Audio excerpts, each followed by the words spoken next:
എല്ലാവരും പറയുന്നു ഈ ജഡ്ജി ഒരു സ്ത്രീയാണ്. അപ്പൊ ആ ഒരു ജഡ്ജിയായ സ്ത്രീനെ കുറിച്ച് കുറ്റം പറയുന്നവരുണ്ട്. ഒന്നുമില്ലെങ്കിൽ അവരൊരു സ്ത്രീയല്ലേ, എന്നിട്ട് എന്തുകൊണ്ട് അവളോടൊപ്പം നിൽക്കാൻ പറ്റുന്നില്ല എന്ന് ചോദിക്കുന്ന ആളുകളുണ്ട്. ജഡ്ജി നിൽക്കേണ്ടത് അവളോടൊപ്പോ അവനോടൊപ്പോ അല്ല, എവിഡൻസുകൾക്കൊപ്പമാണ്. എവിഡൻസ് ആണ് ജഡ്ജി നോക്കുന്നത്. ഒരു കാര്യം മനസ്സിലാക്കുക, ഒരു സ്ത്രീ അവരുടെ അതായത് ജോലിയുടെ അവരുടെ കരിയറിനകത്ത് ഒരു 7 കൊല്ലം ഒരു കേസിന് വേണ്ടി ഒരു കേസിൽ നിൽക്കുക, സ്റ്റിക്ക് ഓൺ ചെയ്ത് നിൽക്കുന്നു.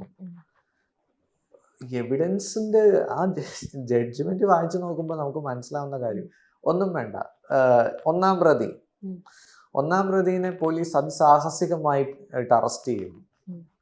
ഈ ഒന്നാം പ്രതി അവിടെ വന്നത്, ഒന്നാം പ്രതിനെ എന്തിനാ അവിടെ വെച്ച് അറസ്റ്റ് ചെയ്തത്?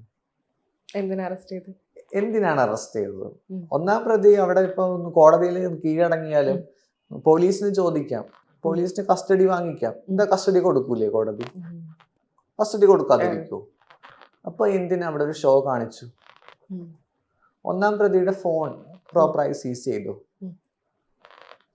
എന്തൊക്കെ സംഭവിച്ചു? അപ്പോ ഈ case as A person, as A lawyer എനിക്ക് പറയാനുള്ളത്, പ്രോപ്പറായിട്ട് പ്രോസിക്യൂഷൻ ഇൻവെസ്റ്റിഗേറ്റിംഗ് ഓഫീസർ പ്രോപ്പറായി അന്വേഷിക്കാതെ അതിൽ തന്നെ എന്താ ജഡ്ജ്മെന്റ് വായിച്ചത് ഒരു കുറച്ച് ഭാഗം ഞാൻ എൻ്റെ ഓർമ്മയിൽ ഞാൻ എടുത്ത് പറയുകയാണ്.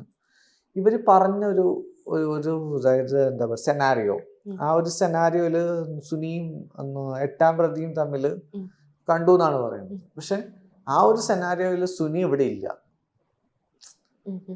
അപ്പൊ അത് 8ാം പ്രതിയുടെ ലോയർ പ്രൂവ് ചെയ്തു.